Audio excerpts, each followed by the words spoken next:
Hello viewers, yes, this is Ranjana ma'am and you're watching, yes, it's mine as well as your channel. We are meeting after a long time and y'all must be wondering where has Ranjana ma'am got. We have made so many requests. So, you've seen the thumbnail. Still, I give you the name of the poem which I am here to explain to you. Yeah, it's none other than the Haunted Houses, and written by the famous poet H.W. Longfellow. So, this is for my class 10 students. Okay, so, but before I start, you know what's coming. If you have not subscribed to my channel up till now, please do. And don't forget to press the like button after you have viewed the whole video. Please wait till the end because the ending is a bit different. The poet has written something different in the last few lines. So have patience and wait for me to complete my video, right? So,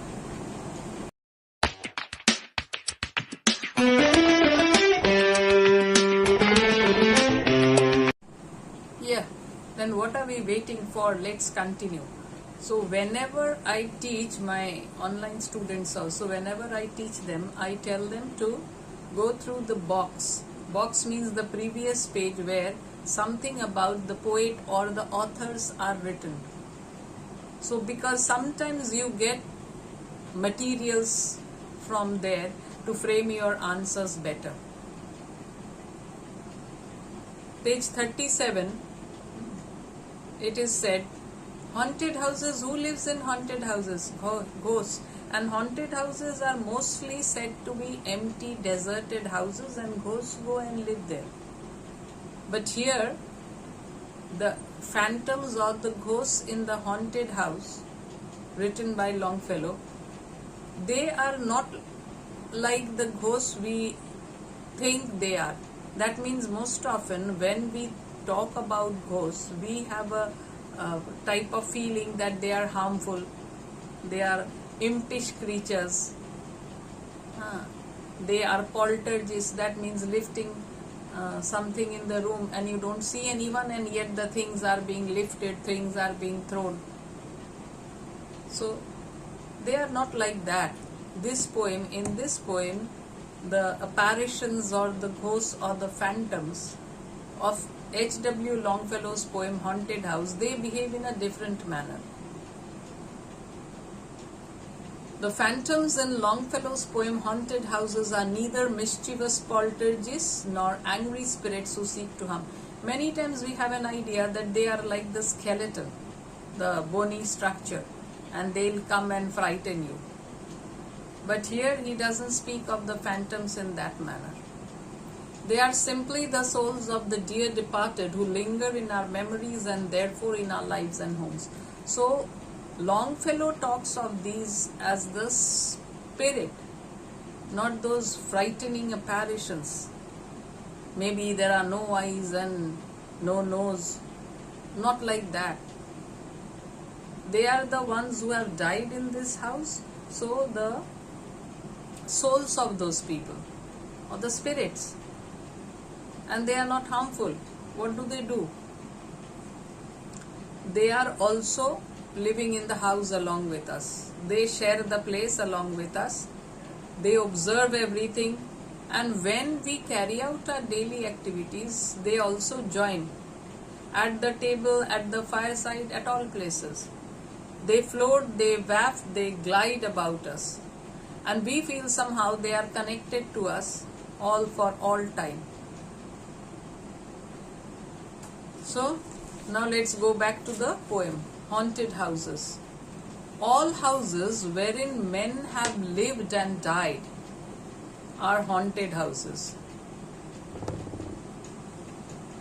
Through the open doors, the harmless, this is a very vital word. He tells they are not harmful, they don't come to do us any harm, they are harmless creatures. This is the house where they had lived when they were alive, and they still live here. Once they have died also, their spirits, their souls, they keep on moving in this house. The harmless phantoms on their errands glide, with feet that make no sound upon the floors. So what do these phantoms or the ghosts in the haunted house do? So these are not those typical haunted house where no one lives. Maybe in your family someone has died. So that person lives in the same house with you. They keep on doing some activities and they move about, but their feet makes no sound. That is why most often we are not aware of it. Even if they are there, we might not be aware of their presence. Why? Because when they move, they make no sound. If they clash with us also, we don't feel them.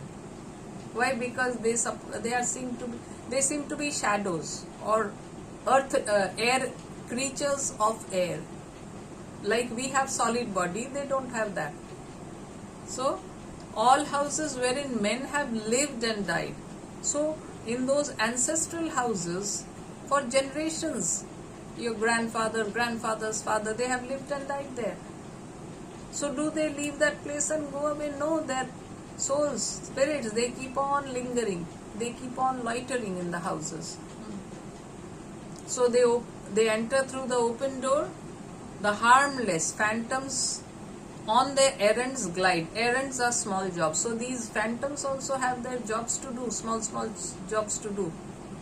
So they keep on gliding. Gliding is a movement, very swift movement. It is said that the snakes glide, right? With feet that make no sound upon the floors.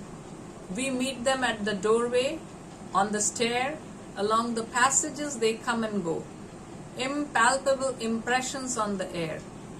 A sense of something moving to and fro. So, where do we meet them? Which are the places where we meet them?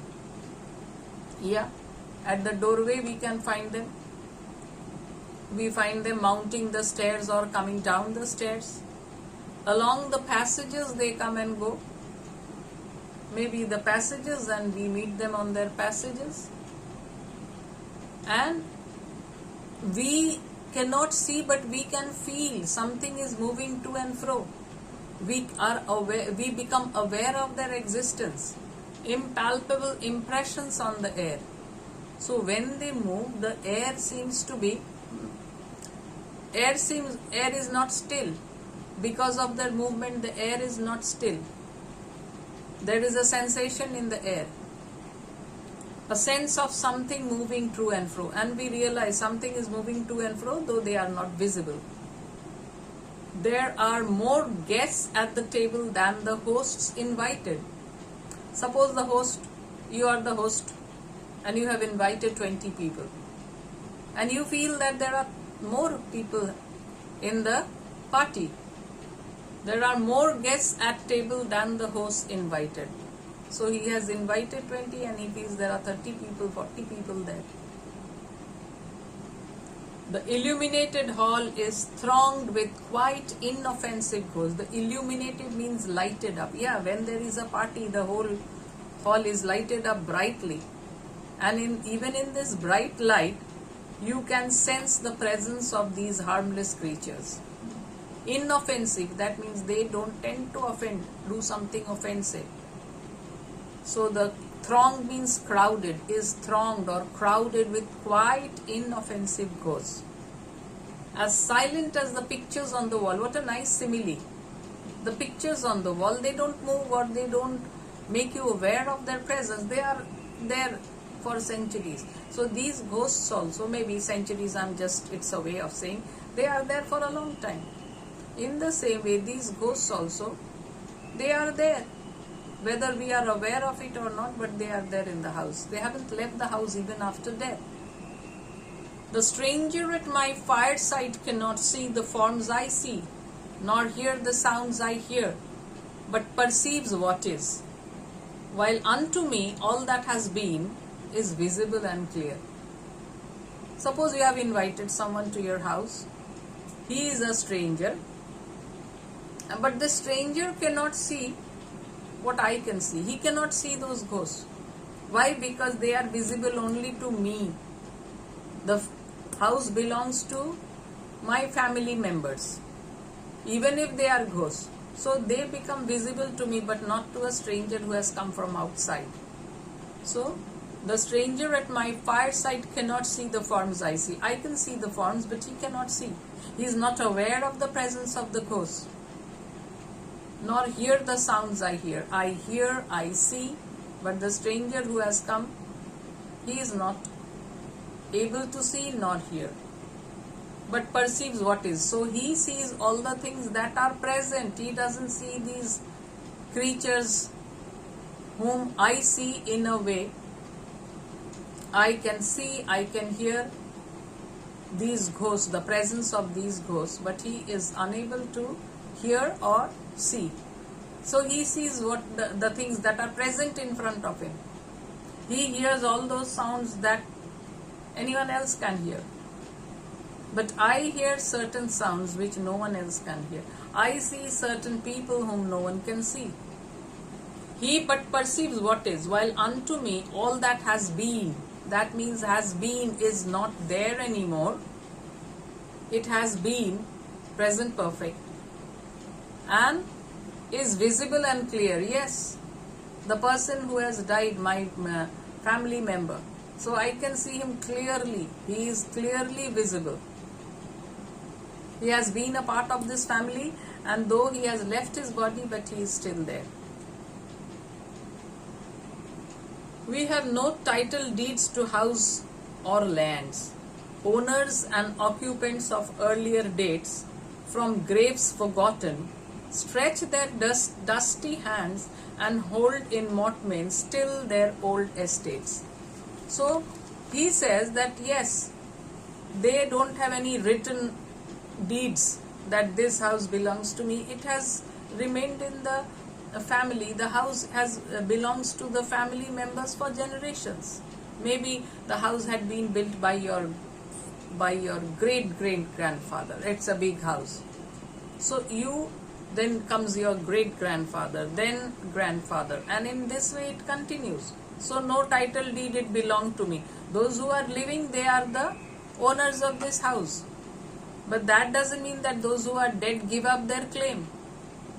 The house equally belongs to them, and from their graves, as if they bring out their dusty hands to claim the houses, because they have lived here at one time. Owners and occupants of earlier dates. Or maybe your grandfather has bought it from someone. Maybe some great grandfather has bought it from someone. So even those occupants might be here. The owner has died, so some relative comes and sells the house to your great grandfather, and he buys it. But the real owner, he is still there, or rather he is dead, but his soul keeps on loitering around the house.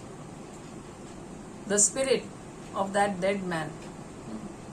From graves forgotten. Yeah. Once you bury and a long time has passed, so the graves have been, that means not the graves actually forgotten, but the body which is buried in the graves, they have been forgotten. People have forgotten the dead. But what do the dead do? Do they give up their claim? No, they don't. Graves forgotten, what do? They stretch their dusty hands and hold in mortmain still their old estates. So what do these people do? Or rather these ghosts do? They don't give up their claim. They keep on lingering and loitering and claiming the house to be their own. So this house belongs to me. So even after death, it is my house. This is my possession.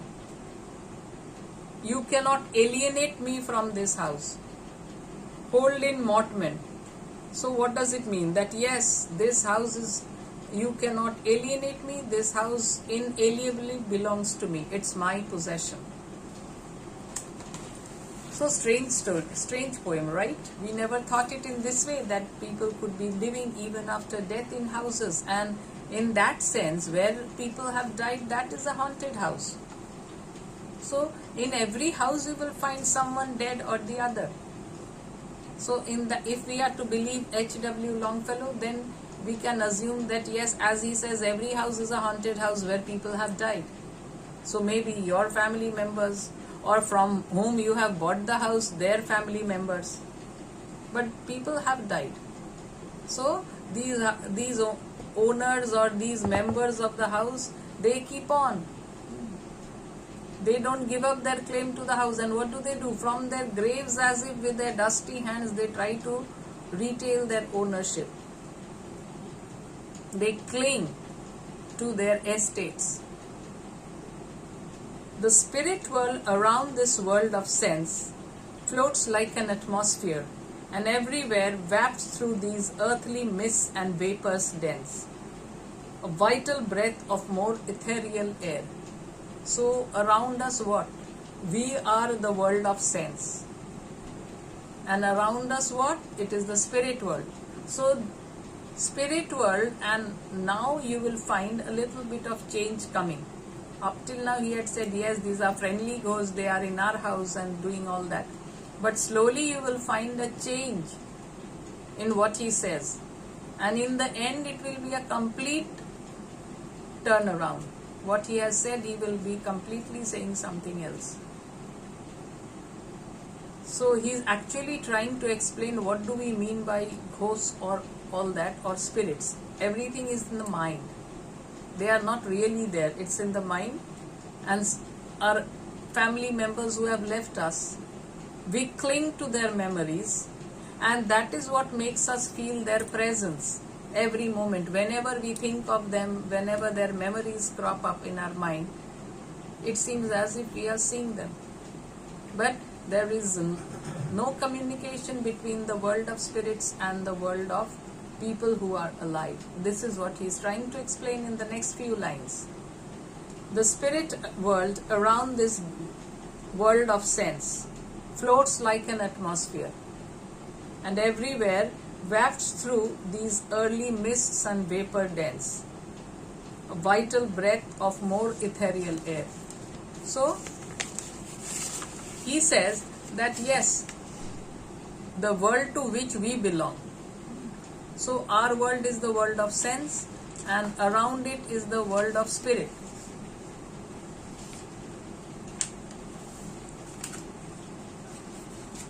So this world, the spirit world, is very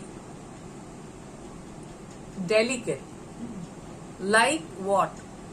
Like the atmosphere. Can you touch the atmosphere? You can feel it. Feel the presence of atmosphere. We talk of atmosphere, but can we touch it? No, it's very delicate. You cannot catch it in your hand, something, and say this is atmosphere. So the spirit world is like that. So a comparison.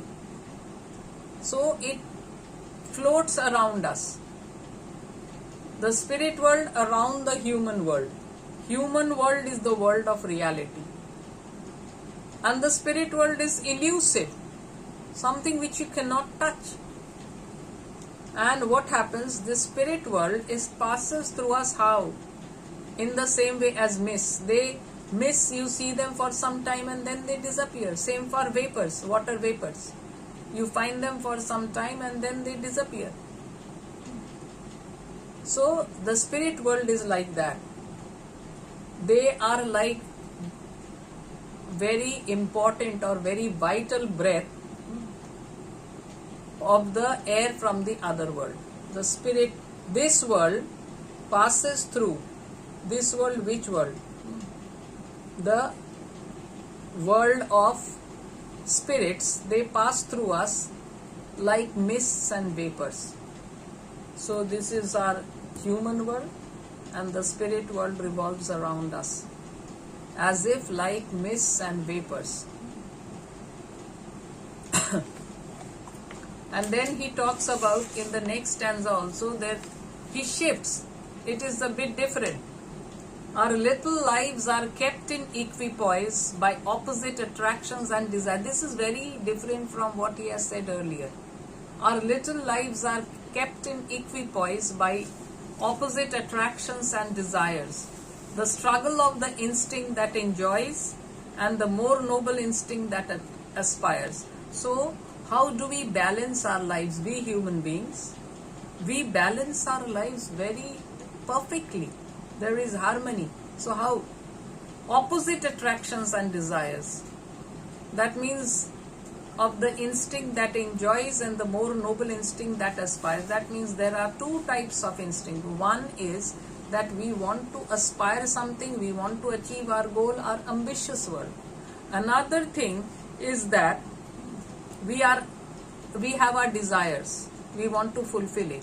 And the more noble one is the aspirations, fulfilling our aspirations. These are two different types of things, and our life makes a perfect balance between those desires and aspirations.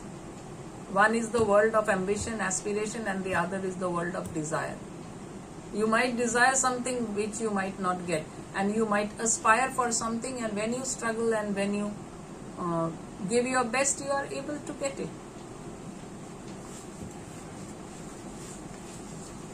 These perturbations, this perpetual jar of earthly wants and aspirations high, come from the influence of an unseen star, an undiscovered planet in the sky, in our sky. So this is also not related to the topic with which he had started the poem. He had started the poem with haunted house and the ghost, and now he is being more serious. He is talking of our human lives, our aspirations and our desires. This is a continuation of the previous paragraph or previous stanza. So he says these perturbations, that means these disturbances, this perpetual jar of earthly wants. So this continuous jar of earthly wants and aspirations high. Wants are our desires and aspirations are our ambitions, high ambitions. And from where do they spring in us? From where do they come? Come from the influence of an unseen star. So these aspirations and desires, the poet says they come from a star about which we don't know, we haven't seen it. An undiscovered planet in our sky. So this is something mysterious. These desires and aspirations, they come within us because we are under the influence of an unseen planet. The planet has not yet been discovered. So something mysterious, that means comes from a world about which we don't know much. And as the moon from some dark gate of cloud throws over the sea a floating bridge of light, across whose trembling planks our fancies crowd into the realm of mystery and night. Now just try to think of a night time. What happens? The light of the moon falls.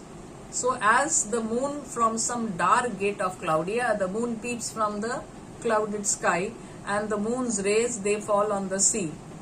So the rays of the moon from the moon to the sea, it is as if like a bridge. Try to think of the light of the moon from the sky to the sea where the light is falling. And think of the light as a bridge, across whose trembling planks. So the bridge is a shaky bridge. That moonlight bridge which has been created, it is not a permanent bridge. It is a shaky bridge. And our fancies, our imaginations, through this light, as if we try to penetrate into the world of the unknown. The moon, the sky, the clouded sky, we don't know much about them. So our fancies or our imaginations try to travel to that unknown world, but we are not successful. That is why it is said trembling planks, across whose trembling planks our fancies, that means our imaginations, crowd or throng to where? Into the realms of mystery and night. Now the connection. So from the world of spirits, there it descends. So the world of spirit is also in the sky, very far away from us. A bridge of light. Like from the moon there is a bridge of light, in the same way from the spirit world also there is a bridge of light, which connects the two worlds. But there is no going there and no coming here. So what he has said, I'll talk about it later. Let me first explain these lines. a bridge of light connecting it with this, over whose, so connecting it with this world, this means this world. So the world of the spirit, from there, as if the light, like the moonlight, tries to form a connection, connecting it with this, over whose unsteady flow, like the moonlight which forms a bridge, there are trembling planks. Here also the floor is unsteady. So he is trying to show the similarity in the two cases. The moon's light, the bridge, that is not a steady bridge. Here the light coming from the spirit world, which is trying to connect to us, is also an unsteady world, means unsteady path. The bridge of light is unsteady, over whose unsteady floor. Which floor? The bridge. The bridge is not steady. The bridge made by the light of the spirit world, that sways and bends. So it is not permanent. It keeps on moving unsteadily. It sways, it bends. Wander our thoughts above the dark abyss. So our thoughts, they try to wander to that world. We belong to the world of the reality. We belong to the real world. So we try to walk on that bridge, but the bridge is not steady. It keeps on swaying. So our thoughts, they travel to the dark abyss.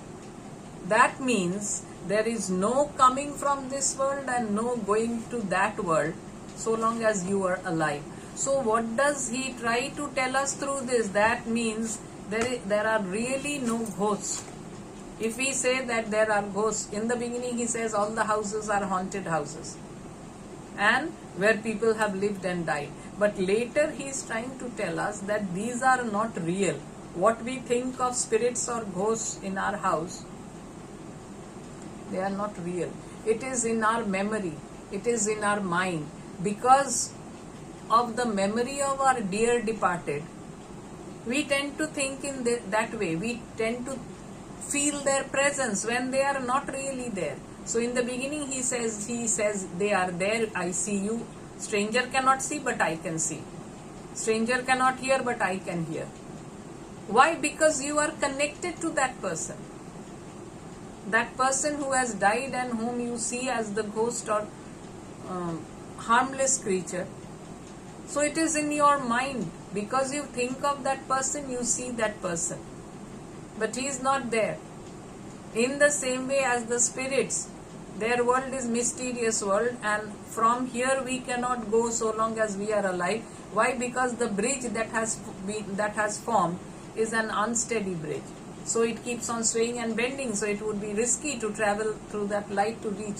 So we cannot physically go there. So our mind keeps on wandering, keeps on trying to go to that world.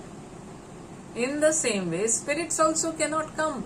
There is no going, no coming. Just like the moonlight when it falls on the waters of the sea, but that moonlight, the planks seem to be trembling, so you cannot travel to the moon.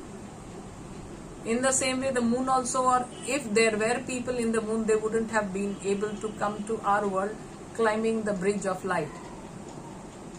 So what he says in the beginning, what the poet says in the beginning, in this way he tries to explain that there is no ghost or anything. It is all in the mind. It is because we are connected to the people who have died. We think of their presence, we feel their presence, we hear them. But had they been real, then even others would have been able to see. Why I only can see? Because I am connected to that person.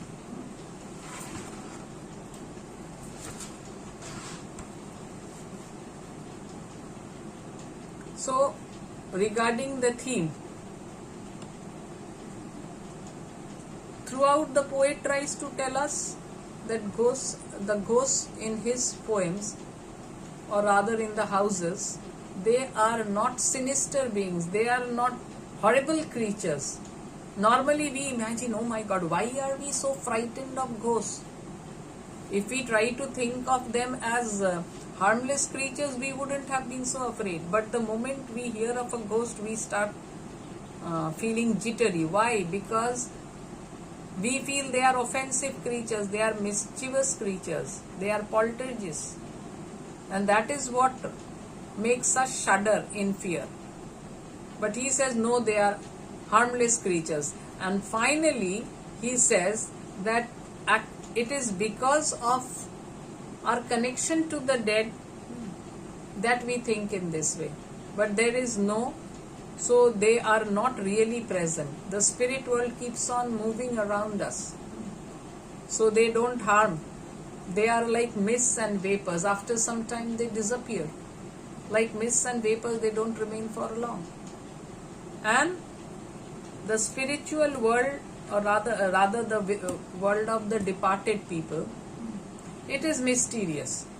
What is mystery? The things which are unsolved, about which we don't know much, they are mystery. Because when we get to know, we are on the other side. We don't come back to tell our tales. Oh, the spirit world is like this.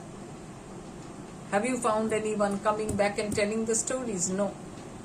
Once they go there to find out, they don't come back. Because there is no going and coming back. If you go to that world, you are there. If you are here, you are here. No connection, no communication between the two worlds. So we just keep on, so from both sides, or rather it is our mind which keeps on trying to think of them. Our thoughts wander to them, and we are always examining in this way or that about the existence of ghosts, but they are not really there. So this is comparatively an easy poem. It begins, there are ghosts, and later through him we get to know that he doesn't mean that. He means that ghosts are not, it's not, the spirit world, it's not easy to, or rather it's impossible to connect with the spirit world. So spirits also cannot come to our world in the same way as we cannot go to their world, so long as we are alive. So that means he says that there are no ghosts.